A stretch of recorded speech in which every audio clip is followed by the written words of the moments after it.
adherents of the two major religions have finished fasting, which they observed as a spiritual exercise.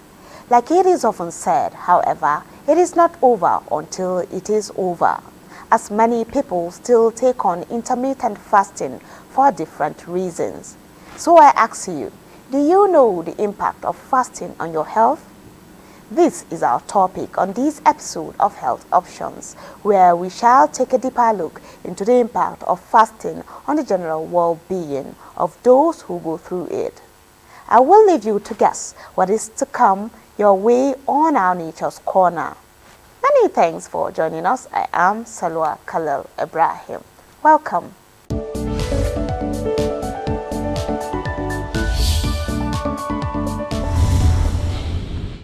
Fasting has been the subject of numerous scientific investigations. Do you partake in the just concluded 1 month of the Muslim Ramadan fast or the Christian Lent, as the case may be? Or do you take on fasting for dietary or fitness purposes? Beyond the spiritual essence of fasting, what effect has fasting on the general well-being? We have a specialist in the house who will be enlightening us on these and more, but that will be after this timeout.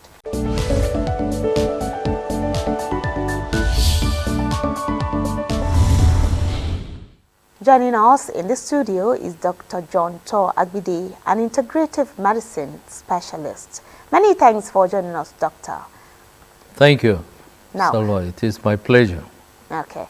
Now, many people take on fasting for different purposes, like I mentioned earlier. Now, how you describe fasting now and how it relates to health? Well, by the way, Salwa, you made a very nice introduction and which covers and summarizes what we're going to be discussing. But for the purpose of our discussion, fasting simply means renegotiating our relationship with food. Yeah. In general, each and every one of us, fast. You may have taken this word breakfast, very, very simplistic, but it means that we all fast. That's why we have to break the fast. Now, the time we go to bed, actually at that time we're actually fasting. That's why when we get up in the morning, whatever time, 7 o'clock, 8 o'clock, 9 o'clock, you have to break the fast. So we all fast. However, people fast for numerous, reasons. Even when you look at, health benefit, just like you rightly said in your introduction, there is what we call intermittent, fasting. There are several other types of, fasting. There is what we call just water fasting. Yeah. There is what we call, juicing fasting, and then what you call caloric, fasting, and then there is what we call restricted, fasting. So there are different types depending on what your goals are, and also the duration also matters. The duration ranges from 6 o'clock to even 72 hours. Some even go beyond this period. What are you trying to achieve? There is the time or the period which you keep to help you achieve certain goals. Okay, so now you are saying fasting is not out of place medically now, and I know people, like you also mentioned, people fast intermittently. Does the hours of fasting, what about the hours of fasting? Definitely. Let me mention one in particular. The type of fasting we use in management of diseases is what we call intermittent fasting.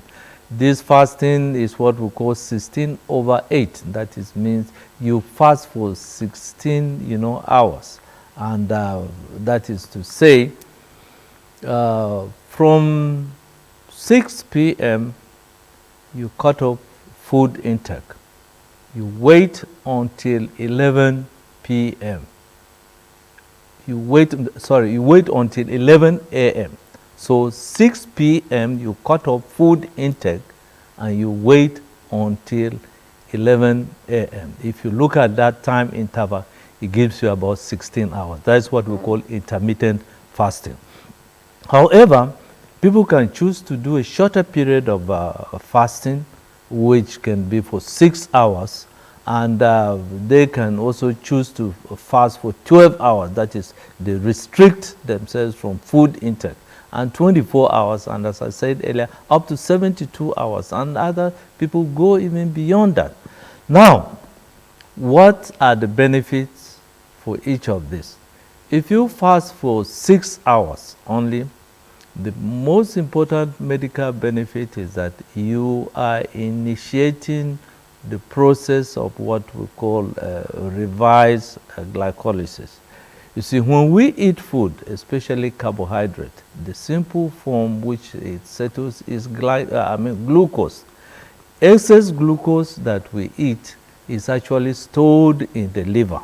Now, if you fast for in the period of 6 to 12 hours, you see there is demobilization of this glucose in the liver that is actually used for, energy production. The reason being that too much accumulation of glycogen in the liver is not good. It will lead to a disease condition known as, fatty liver. There are several health benefits, and I would like us maybe to focus on this. We'll go one after the other. Okay. That when we fast, be it long fasting or whatever fasting, the total summary of it, what are the benefits that will accrue or our body involves? Number one, fasting helps us to regulate the level of blood sugar in the body. And how does it do this precisely? There is what controls, level of, sugar. There is a hormone known as insulin. Insulin is what would help the sugar, help take the sugar into the cell. And fasting improves, what we call insulin sensitivity. So if the cell membrane becomes more sensitive to insulin, you see that it is easier for insulin to really take the glucose or the sugar into the cell, so that the cell will have more efficient, activities, and we will not have accumulation of the sugar in the blood, that leading to a condition that is known as, diabetes. So that is the number one key factor of the benefit of, fasting. The second one is that fasting helps us in reducing inflammation. These days when you talk of, disease, there is no medical person or health practitioner that they are talking of disease that they will not mention this word inflammation. We say inflammation is the hallmark of all diseases, simply meaning inflammation is what leads to, diseases. So simply fasting will help dampen or reduce inflammation. If inflammation is generally, reduced, the propensity for us to develop, disease becomes, less. Also, fasting is associated with,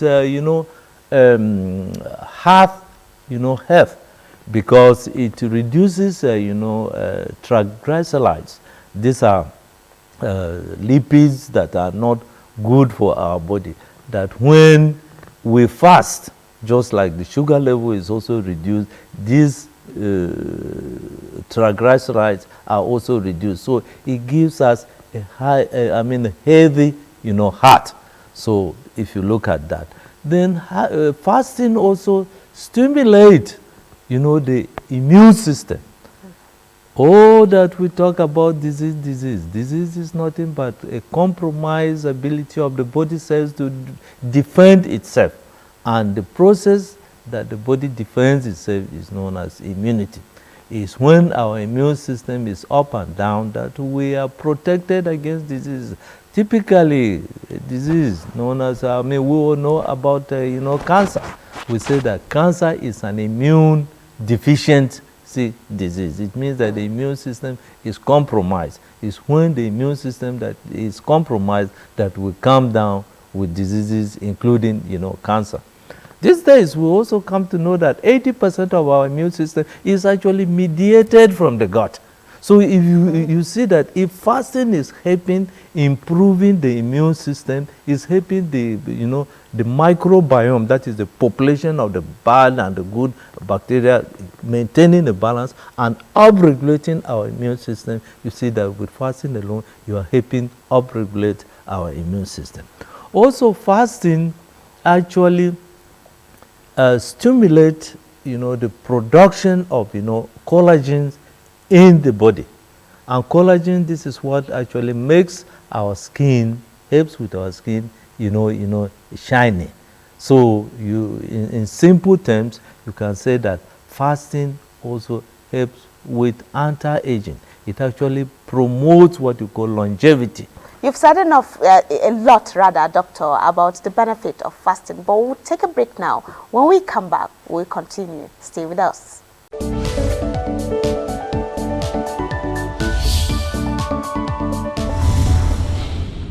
Imagine lovely meals you can cook with these ingredients.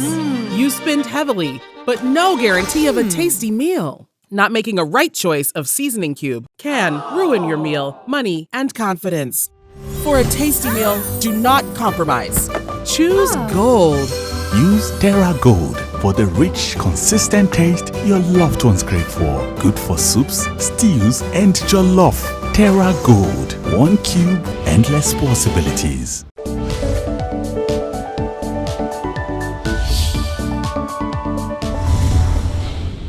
If you're just tuning in, we've been talking about the impact on fasting and the general well-being, and I have in the house Dr. John Tor Agbidi. Now, Doctor, many thanks for being there. Now, we've spoken extensively about the benefit of fasting.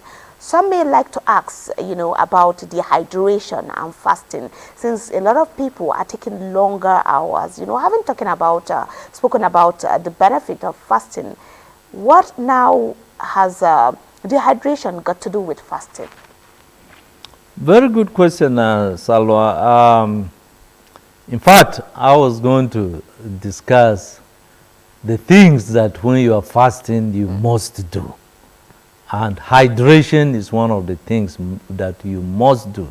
You have to make sure that you are properly hydrated. So the amount of water you are taking during fasting should be adequate. If you go there to dehydrate yourself rather than help your body with all the benefits I had listed earlier, you will be working against your body. So I typically would like to advise on the amount of water that people should normally drink. And in particularly when you are fasting, you should even drink more. You are looking at an average of 2.5 to 3 liters of water intake daily. This is what is typically recommended. And you take water, you don't just take water too like that. You take water based on your body weight, but this is the average that has been given for an average body weight of 70 kg. So that is the amount that an average person should take. So dehydration is very important. Under what condition should somebody abstain from fasting?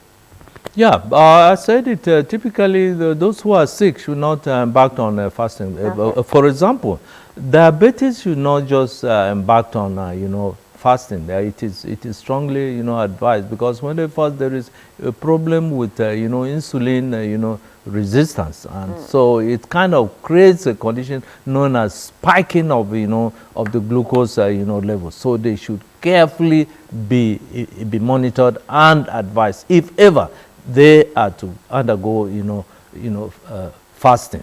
And we should be done guided and should be done right, so that we can really see these health benefits rather than becoming disadvantaged. Many thanks, Dr. John Tor Agbidi, for always coming to Health Options. We have been speaking about the impact of fasting on our general well-being with Dr. John Tor Agbidi. Let's now move on to our Nature's Corner.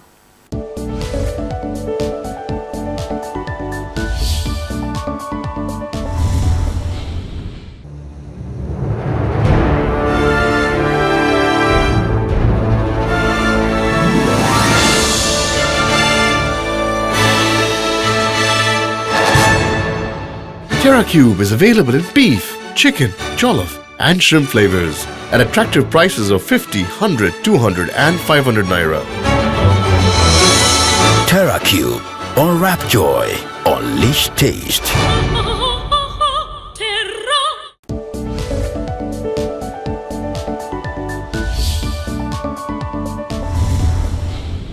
There are certain chemicals secreted by our human body that travels up and down in the human system, both man and woman, that act as a messenger.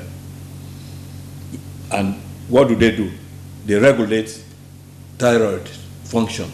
They regulate issues of metabolism, mitochondrial activities, and then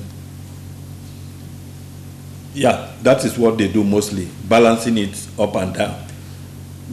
When there is a shortage in the production of this messenger, which is the hormone, the chemical that is made by the body going up and down, regulating how the body's activities are carried out, either there's a drop, there's an increase, there's a consequence for that. And the consequences could be overweight, mood swing,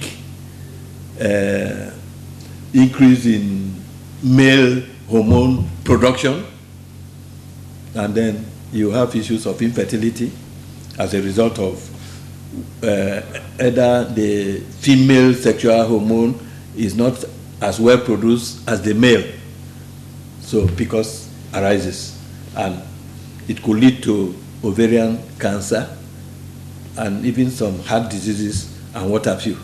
When there's this hormonal imbalance, already infertility has come. What it does in women is that they have more of the male hormone production than the female, which they should naturally be producing. As a result of that, their menses comes large. For some, it may come tiny. As I told you, if it's increased or decreased, it's a problem. It's a delicate balance. So if they have that, they may be over menstruating, under menstruating, and once those ones are happening, the egg production and all that is, nothing can happen. Once there's no balance in your hormonal production, infertility is already envisaged. So the solution you are looking for is to bring the balance of those chemicals that are produced within the body that act as the messengers going up and down, to make sure that regulations, adequate amount of the various hormones are produced for the activities of the body to go on well, because it may lead to overweight. You know, a lot of these people have overweight, mood swing here and there. Some of them even develop thyroid. And then there are times their eating habits and others. But the good thing is that in the traditional complementary and alternative medicine, there are food materials that have been identified that have very, very powerful effect. And you know, anytime there's hormonal imbalance, sometimes it may be backed with cyst. Cyst may be there, may or may not be there. Endometriosis may be there on one side. Infection, Staphylococcus, E. coli, Salmonella, call them, may be there. Even fallopian tube blockade may be there. And then the real name, hormonal imbalance. The good thing about herbs is that they are master of all. They work on all this and take care of the situation and restore normal production of hormones.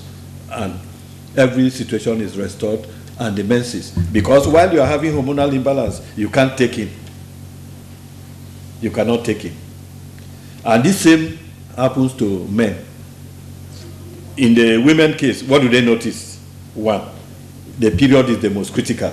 It's either they are under menstruating or over menstruating. Some can menstruate for 30 days. Some, instead of 5 days, they menstruate for 1 day. Those are the signs. Two, some, when they meet with their husband, it's a lot of pain experienced.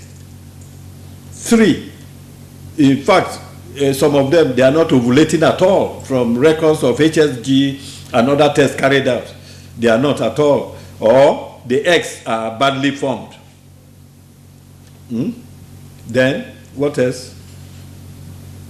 These are some amongst others. In the male folk, instead of their own male hormones production, they do the opposite. Have more of the estrogens, and their hormone is unbalanced. Their sperm is zero sperm production. Painful meeting with their wives.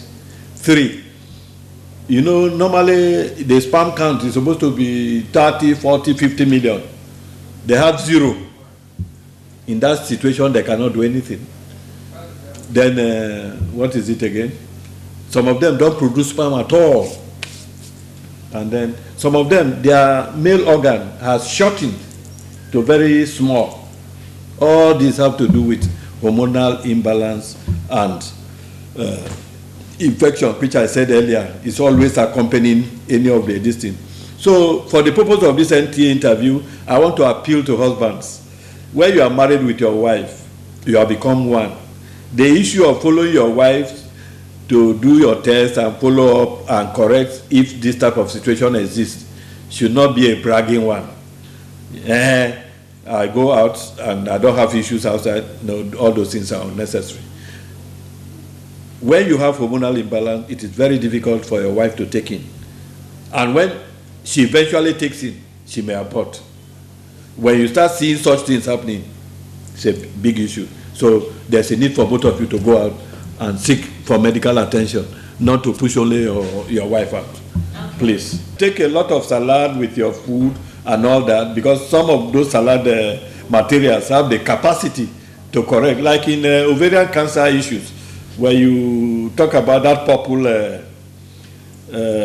cabbage that I used to bring here, that is broccoli, cabbage, broccoli, and cauliflower.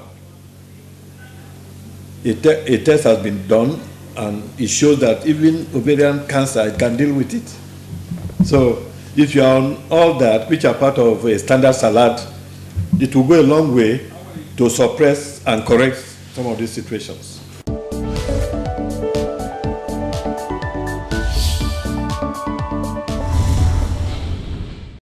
The world needs mums. With a splash of golden terra oil, a mum can transform a frown into a smile. Change no thanks into yes please.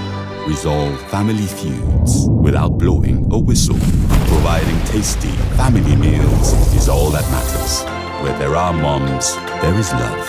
Golden Terra Oil, or pure love.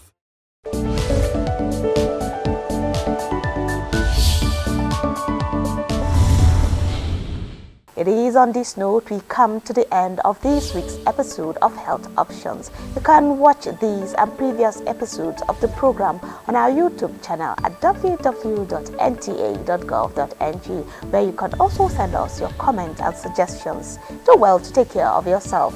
Thanks for watching. I am Salwa Khalil Ibrahim. Bye for now.